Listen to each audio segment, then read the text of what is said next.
J'aime très bien cette citation de Warren Buffett qui dit, je cite, si tu es assis à l'ombre d'un arbre, c'est que quelqu'un d'autre l'a planté. J'espère que vous allez bien, les gars. Bienvenue dans cette publication. Aujourd'hui, nous allons être très pratique. Voilà, très pratique, vu qu'il y aura un peu de la théorie. Donc, je suis super excité de vous parler des marchés financiers et de la création de richesses grâce à la bourse. Voilà, ça c'est le thème de ce jour. Voilà, je sais que ça peut sembler un peu intimidant, mais ne vous inquiétez pas. Je vais tout vous expliquer de manière simple et facile à comprendre. Donc même un enfant de la maternelle ou de la sixième pourra comprendre cette vidéo. Donc restez connectés jusqu'à la fin. Ne soyez pas pressés. Vous êtes dans le bon. Je vais tout d'abord essayer de remercier à la communauté, ceux qui nous suivent partout, de par le monde entier. Merci encore pour votre soutien. Voilà. Pour ceux qui viennent de nous prendre en main, vous êtes connectés sur la chaîne Entrepreneur Web 3.0, la chaîne du peuple pour le peuple et par le peuple. Cette chaîne qui sera tout plus proche de vous, qui vous partagera toujours des projets émergents, des projets intéressants, des projets qui vous apporteront toujours de la valeur. Sachez ici que nous parlons d'entrepreneuriat, nous parlons d'investissement, voilà, dans plusieurs écosystèmes, l'immobilier, la bourse, les crypto-monnaies. Voilà, donc si l'une de ces thématiques-là t'intéresse, c'est l'occasion pour toi de t'abonner maintenant pour ne rien louper, car tu auras toujours de la valeur ajoutée. Et pour nous soutenir, ce que tu dois faire, c'est juste partager, liker, voilà, et t'abonner également pour ne plus rien rater. Alors, commençons par les bases. La bourse est un endroit où les entreprises vendent des actions. La bourse est un endroit où les entreprises vendent de l'argent. Il faut être fondamental là-dessus, c'est très clair. Voilà, qui sont en fait des morceaux de propriété de l'entreprise ou des parts de l'entreprise. Voilà, donc c'était juste une petite notation là-dessus pour essayer de donner encore plus d'éléments de réponse encore. Alors, bon, nous allons aller lire plus loin. Lorsque vous achetez des actions, vous devenez propriétaire d'une partie ou d'une petite partie de l'entreprise.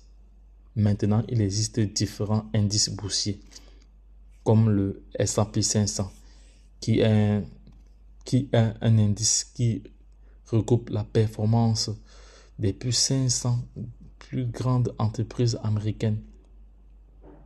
Donc, c'est un bon indicateur pour voir comment se porte l'économie en général.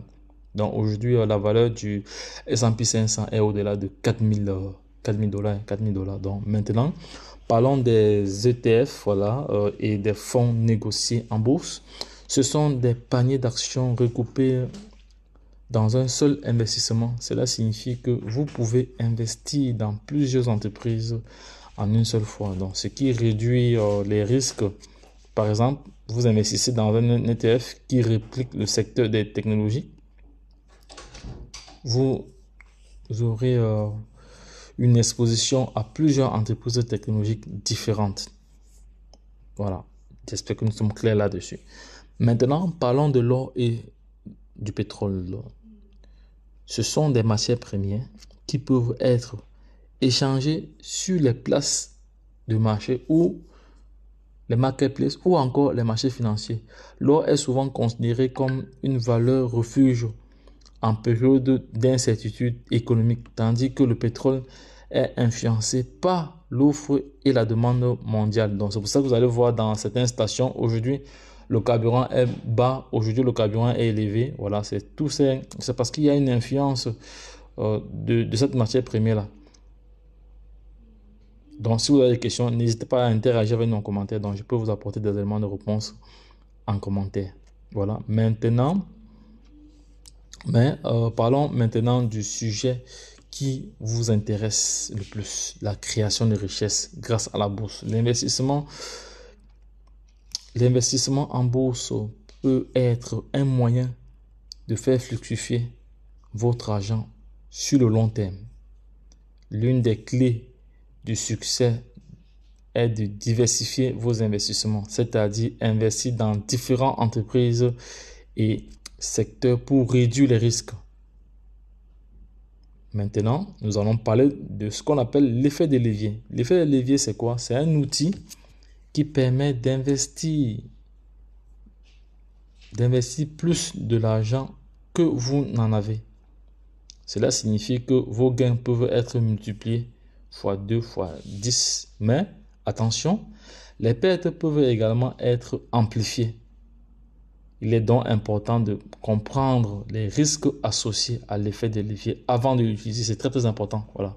Donc, c'est un outil qui est adressé aux personnes qui savent l'utiliser. Voilà. Parce que si vous entrez dans un marché par effet de levier et vous ne savez pas les fondamentaux, vous ne savez pas comment gérer les différents éléments qui tournent autour, vous risquez de tout perdre. Voilà. Donc, en effet, je vais vous donner un exemple d'un investisseur connu dans la bourse. Il s'appelle Warren Buffett. Il est considéré comme l'un des plus grands investisseurs de tout le temps. Warren Buffett est connu pour son approche à long terme. Donc lui, il investit toujours à long terme. Il n'est pas là pour investir aujourd'hui et sortir du marché. Non, il investit sur le long terme. Et il applique une méthode que j'ai déjà partagée ici, le DCA. Voilà, le DCA, c'est une méthode d'investissement très très stratégique. Voilà, donc allez suivre les différentes vidéos que j'ai eu à publier entre temps. Bon, par la suite, ici, je vous l'ai dit ici, Warren Buffett, lui, il est plutôt axé sur le long terme de l'investissement. Et pour choisir des entreprises solides avec des avantages concurrentiels et durables. Voilà, parce que pour investir aussi, vous devez aller regarder la vidéo précédente. Voilà, vous allez avoir tous les éléments nécessaires. Voilà, ce qu'il faut faire avant d'investir. Voilà, les différentes recherches à effectuer. Voilà. Voilà pour aujourd'hui, les gars. J'espère que cette vidéo a été riche pour vous. Voilà, vous a donné des idées et vous a permis de comprendre l'aspect des marchés financiers, les fondamentaux et les risques de la création d'entreprises. Voilà, consultez, faites toujours vos propres recherches et consultez des conseillers financiers avant de prendre des décisions d'investissement. À la prochaine. Si vous avez des questions, n'hésitez pas à interagir avec nous en commentaire. Likez si cette vidéo vous a plu. Partagez-la à l'échelle internationale afin que nul n'en ignore. Lorsque je l'ai dit, retrouvons-nous de l'autre côté. C'était un plaisir de partager cette publication avec vous sur la création de richesses, sur l'investissement en bourse, les matières premières et consorts. Lorsque je l'ai dit encore une fois de plus, retrouvons-nous de l'autre côté. Et puis c'est tout. Bye bye.